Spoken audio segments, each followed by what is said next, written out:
calon baru, yaitu Komisaris Jenderal Polisi Dr. Andes Badrodin Haiti untuk mendapatkan persetujuan Dewan Perwakilan Rakyat sebagai Kapolri.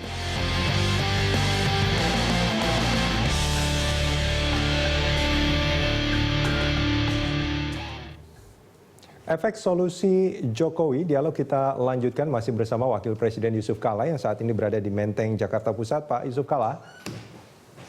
Ya. Pak Yusuf Kalla, ini kalau kita bicara apa yang terjadi sebetulnya kan ya kita semua berharap ada sinergi, ada harmoni di antara para penegak hukum. Tapi kalau kita melihat apa yang terjadi beberapa hari kebelakang ini kan itu tidak terlihat Pak JK. Faktanya demikian. Kalau misalkan dikatakan bahwa karena ada bukan antar lembaganya, tapi orang-orangnya, tapi orang-orang inilah yang menjaga dan menjalankan lembaga-lembaga itu. Bagaimana supaya ini tidak terjadi lagi ke depan, Pak JK?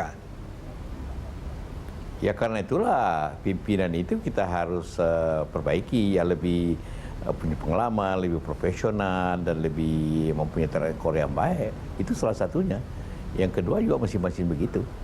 Karena kalau memang masalah program, maka orangnya harus diganti, bukan sistemnya.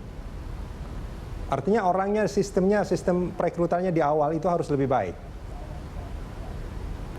Ya, harus lebih baik. Jadi bukan hanya masalah visi misi yang dapat dibuat oleh siapa saja, tapi juga masalah track record, masalah pengalaman, masalah yang wise man, yang seperti itu. Itu jangan bagaimana? Diandalkan siapa yang baik.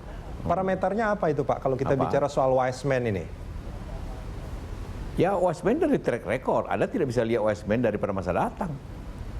Apa yang dikerjakan selama ini, apa cukup bijaksana, apa cukup jujur, apa selama ini. Ya. Nah, jadi memang yang begitu harus senior memang. Jadi lepas daripada masalah-masalah dan itu semua hal itu bekerja keras, tidak perlu promosi pribadi kemana-mana, kan gitu. Artinya kalau kita bicara soal track record, ada catatan-catatan. Maaf kalau kita melihat ke belakang lagi nih Pak, ada beberapa misalkan pejabat-pejabat atau petinggi Polri yang punya catatan transaksi yang tidak wajar, mestinya ini track recordnya juga tidak bisa diandalkan dong. Transaksi itu yang tidak wajar kan tergantung alasannya. Jangan hanya orang punya transaksi langsung dianggap salah. Akhirnya semua nanti orang miskin aja bisa jadi pejabat karena tidak ada transaksinya.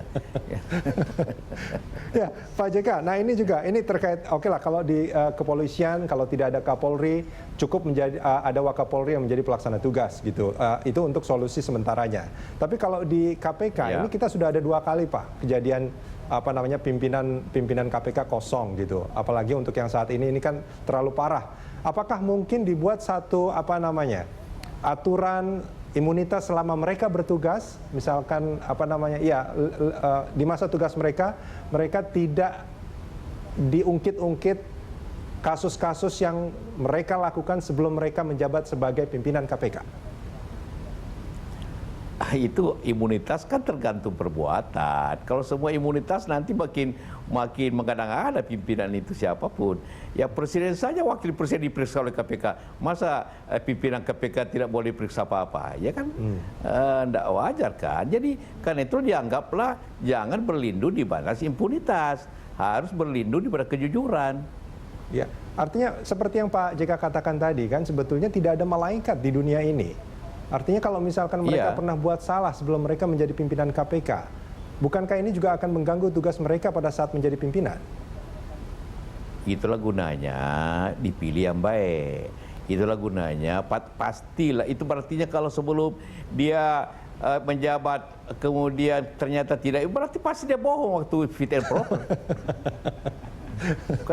Itu kesalahan pertama, berbohong. Karena pasti ditanya apa pernah berbuat kriminal, tidak. Apa berbuat, tidak. Ya ternyata berbuat berarti sudah jelas dia berbohong. Oh, harus dihukum. Nah, untuk mencegah bahwa orang yang berbohong ini untuk menjadi pimpinan KPK mungkin ada baiknya dilakukan tes kebohongan juga pada saat proses seleksi itu mungkin Pak JK ya. Itu masalah teknis lah itu. Ya, Pak JK. Nah, tadi kan juga ditanyakan oleh Pak Bambang Widodo Umar soal perlukah dilakukan sebuah tata kelola yang lebih efisien, yang lebih diakui oleh para penegak hukum, lembaga-lembaga penegak hukum. Sebetulnya kan sudah ada MOU di antara mereka ini, Pak JK. Ini mengapa MOU ini kok nampaknya tidak menjadi solusi landasan untuk mereka menjadi harmoni, Pak JK? Ya sekali lagi saya katakan ini kan bukan masalah kelembagaan, masalah tindakan subjektif daripada orang-orang kan, sehingga terjadilah seperti ini. Jadi berapapun MOU yang dibuat, berapa panjang pun, tapi masalah orang per orang bertindak subjektif tidak sesuai dengan etika, itu pasti akan terjadi. Itulah gunanya etika atau aturan internal yang harus dijaga betul. Aturan internal yang harus ditaati. Ya. Aturan internal seperti apa, Pak? Kalau kita bicara soal pimpinan KPK, periode mereka selesai. Tapi kalau di kepolisian itu kan mereka adalah orang yang tumbuh dari bawah gitu. Sangat mungkin ketika mereka besar, menjadi perwira tinggi, bahkan menjadi calon Kapolri, itu juga mereka adalah orang-orang yang sama sebetulnya kan? Bagaimana supaya aturan-aturan internal ini bisa menjadi solusi? Maksudnya aturan internal di mana? Ya, kalau Anda mengatakan bahwa aturan internal itu harusnya menjadi menjadi patokan bagi mereka untuk bertindak. Kalau kita bicara soal pimpinan KPK, ini kan periodenya selesai, mereka sudah tidak ada lagi di KPK. Tapi kalau di internal kepolisian, mereka adalah orang yang hidup dengan aturan internal sejak mereka menjadi polisi dari awal gitu. Nah, kalau misalkan ada beberapa... Ya, silakan Pak JK.